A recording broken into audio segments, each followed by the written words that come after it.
Oh God, there was something I wanted to ask you about. It was something to do with the macho attitude of writers' rooms, I guess. I remember the first time it really happened was I was writing the Monkees, and I had heard that you couldn't really get any place in Hollywood if you didn't have a male partner. And I didn't even think twice about it. And I was so lucky because my wonderful, wonderful partner was Peter Meyerson. We were kind of known in some areas as the new kids in town. And I remember we were, another scene from a movie, we were asked to meet with a producer in Beverly Hills, which was a big deal. And so we went to his house, and we were told he was by the pool because why shouldn't life be like a movie? And he was by the pool sunning himself, and the two of us came down the hill to his pool, and he said, oh, I didn't realize that Treva, he said, oh, I thought it was two men. And so then he said, what, Treva, you write the story and he does the jokes? Instantly. I mean, it was an instant reflex on his part. I encountered it from the get-go. Really? Michelle would bring me to these editorial dinners, and I wouldn't just sit there. I would suggest things, and then later people would go, well, like, whose idea was that? And it would be my idea. And then if they wanted to use it, they would have to deal with me, which they did not want to do. They did not want to do. No, because they thought women were like a different species or something. Like women were the people who laughed at their jokes. Right, exactly. That's what they were good for. The people who laughed at their jokes. So they were like, but I usually could sell things if they had sex in them, because they sort of thought that was my area. And so I persevered on the magazine, and ultimately I became a contributing editor, but I always had that feeling that I had to get 110 to get 99, that was the deal. Yes. I was upset that I didn't have an opportunity to get more stuff into the magazine, because I was paid by the piece. And I had lunch with Henry Beard, and he said, I just don't think chicks are funny. And I cried and lost a contact lens in my suit. Face? Yep. I just don't think chicks are funny. And so then I never wrote for the magazine again, except for one piece, which was a comic based on Little Lulu called Little Beatsy, where I get into the boys' clubhouse, but in the end they kicked me out. And they let me in because they go like, well, maybe she'll make some sandwiches. And I'm laughing, but it's pathetic. Yes, it is. First of all, I thought that if you told a joke, it had to be spontaneous. In other words, you had to come up with it right then. Otherwise, it was cheating. Then I realized that these guys, when they said something funny, they would write it down, and then they would use it again. And so I was like, okay, and I got a notebook. That was step one. Then I was out to dinner at this really bad, probably the worst Lebanese restaurant in New York. And we were having dinner. We were waiting like for hours for our entrees. And the restaurant was called Sayat Nova. And actually it was weird because later the Belushis had an apartment that was right over where this restaurant had been. They said, well, Sayat Nova, what do you think it means? And I said, it means hello, sucker.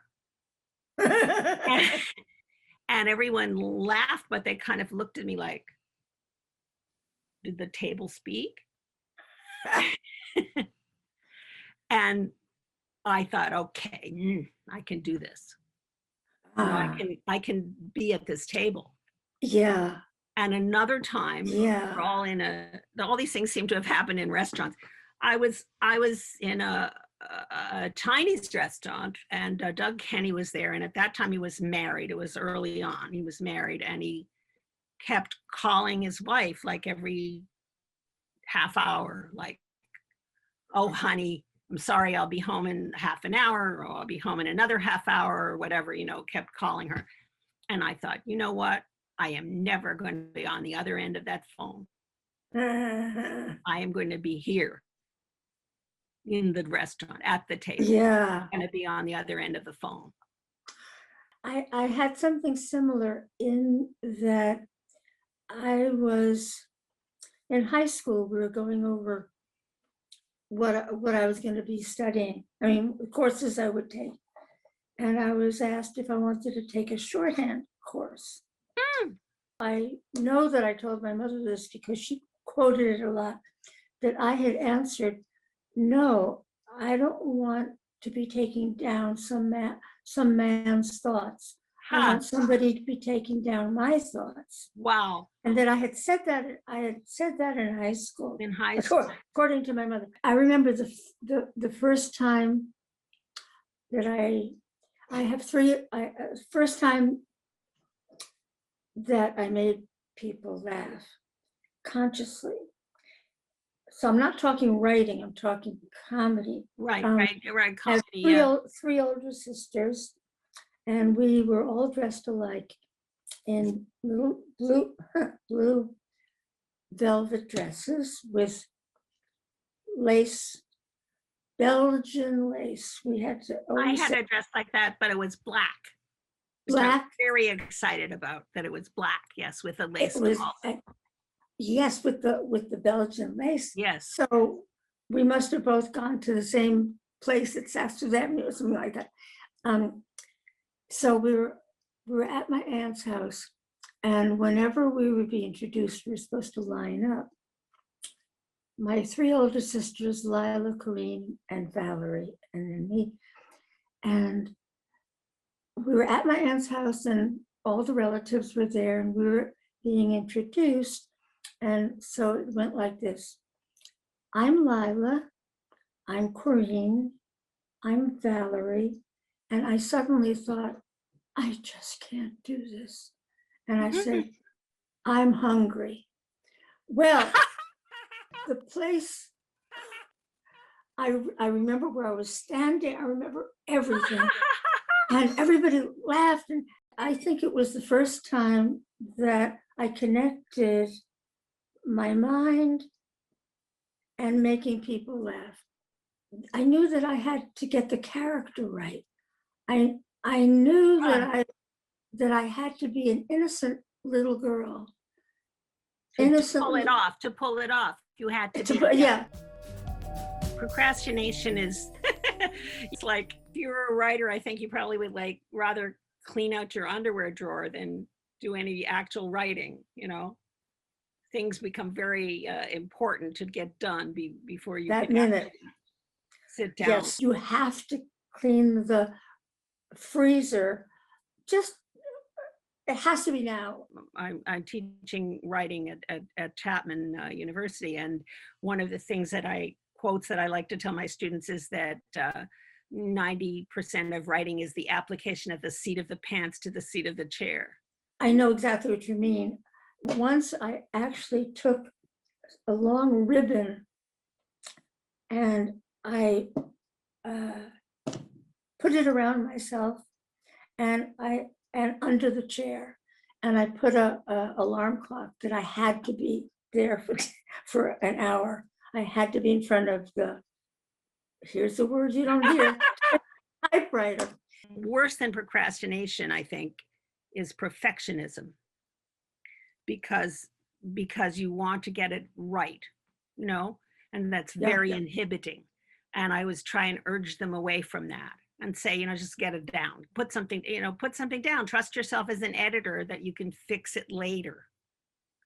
Because if you start trying to make it perfect right from the beginning, you'll be just stuck. You won't be able to get anywhere.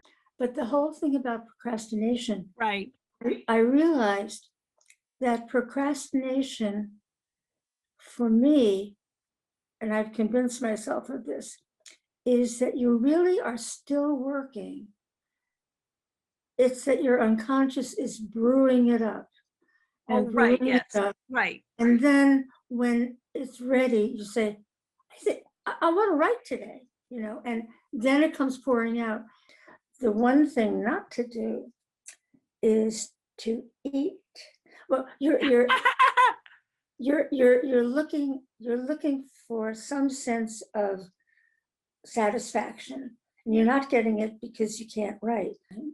A woman friend of mine years ago, she said, "Do you ever masturbate when you can't work?"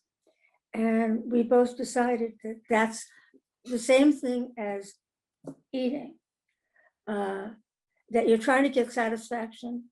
So, okay, you masturbate and have an orgasm, there's satisfaction, but it has nothing to do with your writing.